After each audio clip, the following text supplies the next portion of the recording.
నానబెట్టుకుంటున్నా మైదా పిండి నీళ్ళు పోసి కలపాలి.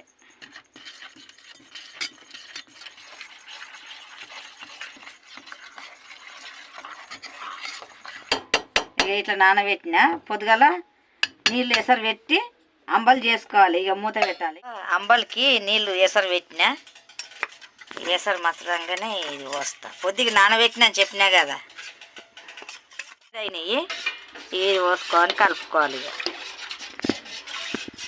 ఇక ఊరికే గట్టిగా అయ్యేదాకా కలపాలి. ఇక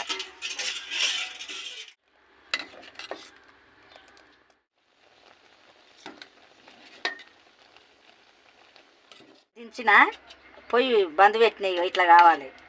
ఇక మీరు కూడా వేసుకొని తాగుండ్రి. ఇది ఎండాకాలం బాగుంటుంది. ఒక లైక్ చేయండి.